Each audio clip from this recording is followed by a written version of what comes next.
The first piece of stage combat that I ever did was in a show called Dean, about James Dean, which is a show in the West End. It was my first West End show of 1977 or 76, something like that. And one of the things that we had to do was do this knife fight. And we didn't have anybody actually to choreograph this particular fight, except the choreographer. There was a choreographer who was literally the dancing choreographer. And he was trying to choreograph this fight, and it became evident that he'd never choreographed a knife fight before.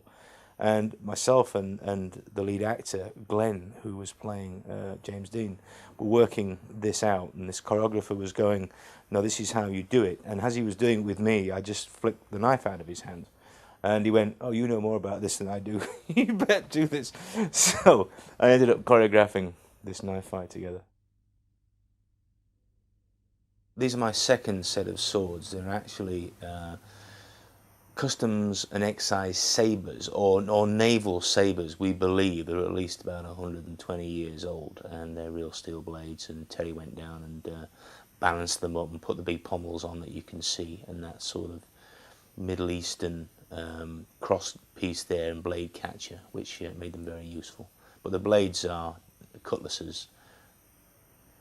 The backpack was made by Mickey Povey, our props guy. Literally on the set, he hand sewed the whole thing himself and chopped it and measured it to my back and cut it out of the wood and made the whole thing fit.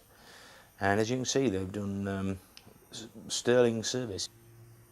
This is what happens when the swordmaster isn't involved with designing the swords for the artist. You end up with a piece of a lump like this, which was the swords from the Owen of Clun episode, Hearn's son.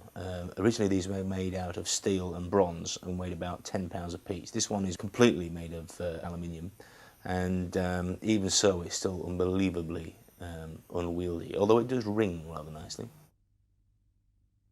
I did some fencing when I was at stage school, and I did some little bit of fencing basically as a hobby, and I was training with a guy called Michael J, who was is the only, I think something like the 8th grade Iaido expert in the world, which is the Japanese sword form.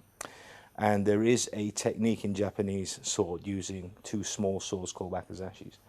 But I really didn't know a great deal about it until the day that I stepped onto the set of Robin of Sherwood.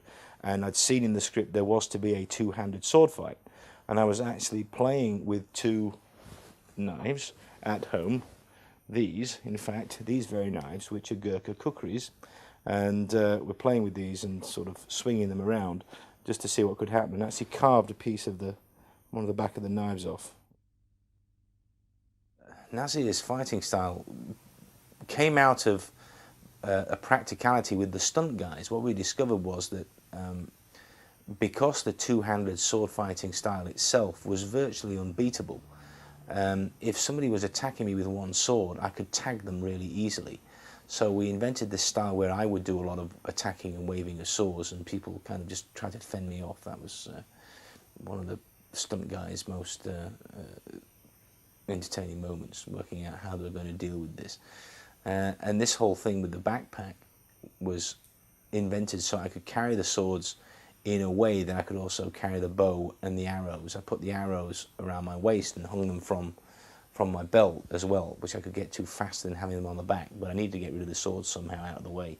So we strapped them to my back like this. The problem was I kept smacking myself on the back of the head. Whenever I jumped off anything or got on a horse or anything, the pummels would smack me on the back of the head.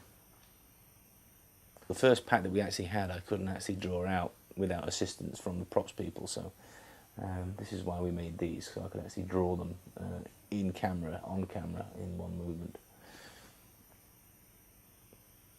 But the whole thing was designed to be able to swing them around the way that looked interesting, and then sometimes even throw them.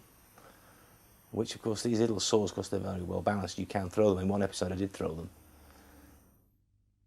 So basically it was anything to keep the frame, and normally they'd be framed high, so what you saw mainly was the sword passing through the movement. So this was the basic Nazir attack, which kept the sword guy who had one sword busy and kept both of my hands flailing about, so it looked like the attack was purposeful, and yet a single sword could defend himself from it, and it was easy for some guy to get it. This is what we call a box or a boxed four, so that again the opposition's sword, the opponent's sword, is moving around and looks like it's very busy, but actually it's quite simple stuff.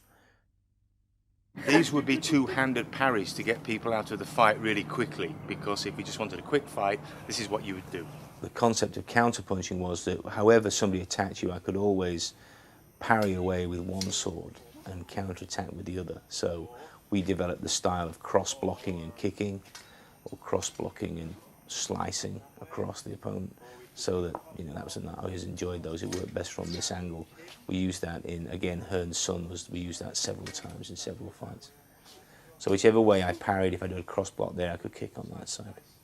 Cross-blocks.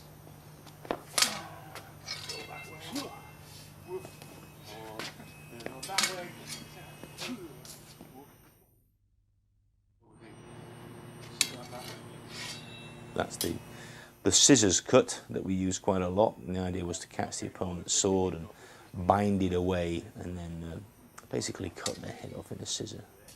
That's the kidney scissor cut.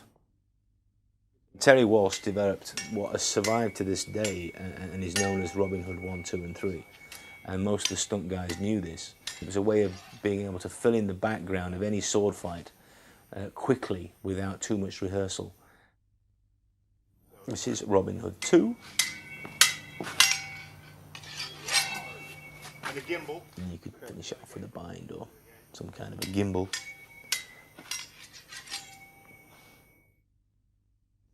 Okay, Robin Hood 3.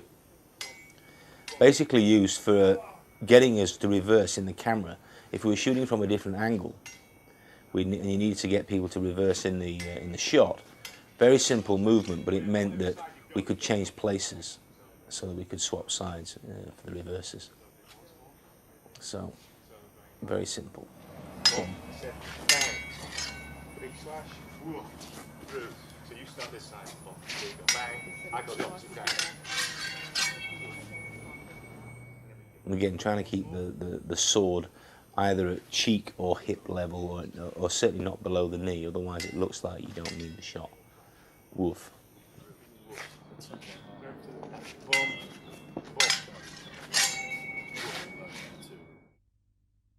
So we got that, we got the bow, we got the swords, and then we've got